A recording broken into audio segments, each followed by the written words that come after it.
Hi there, welcome back to RedStone Productions. I'm really excited to show you two recreations of the original LA2A, the warm audio take, the WA-2A, and the Klark Teknik take, the KT-2A. These two units have a very different price tag. The warm audio is selling for 850 euros, including VAT in Europe, while the Klark Teknik version is selling for around 300 bucks, VAT included again in Europe. The original unit was designed by Teletronics in 1958, and nowadays you can still find it available as a Universal Audio reissue. They call it Universal Audio Classics for a little bit above 2,000 euros.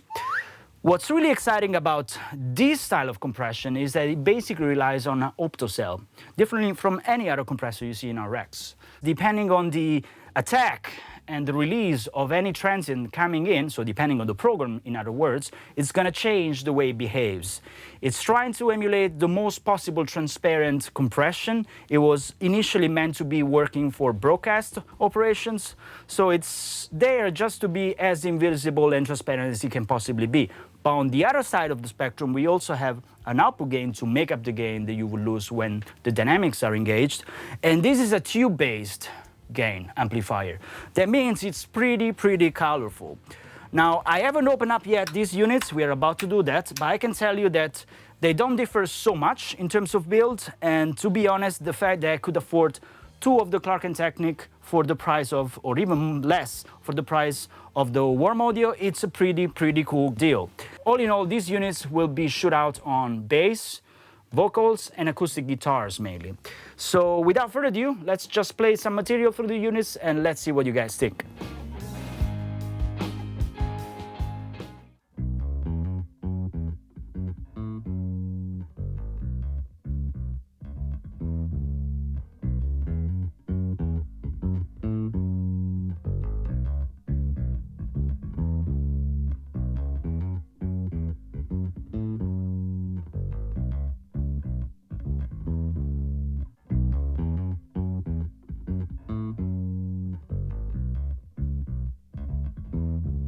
There's a child in your heart and he wants to make it easy.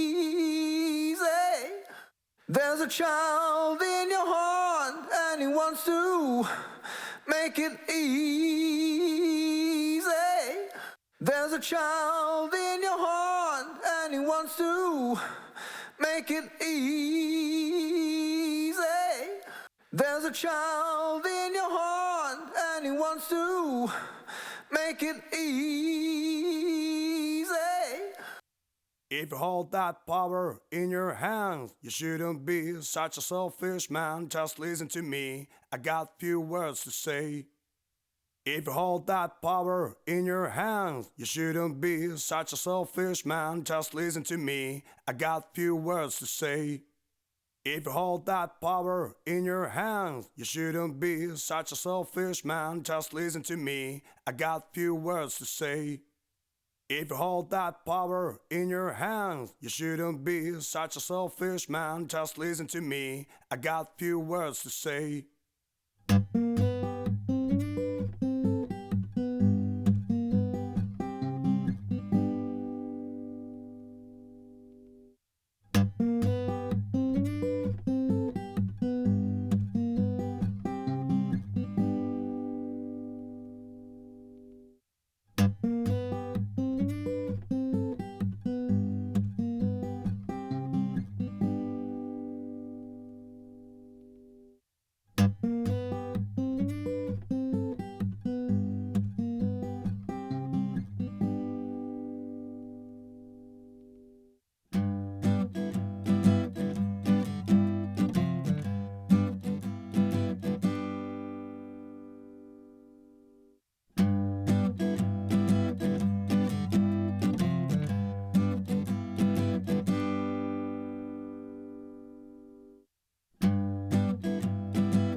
Alright, I wish I had the opportunity to also shoot out these two units against the original, but given the circumstances, I couldn't really borrow it for the time being.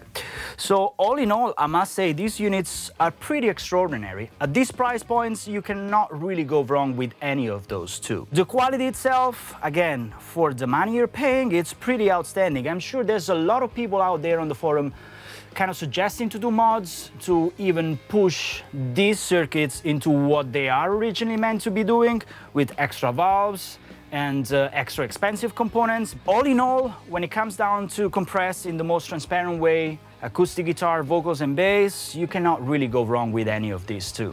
Stay tuned for more.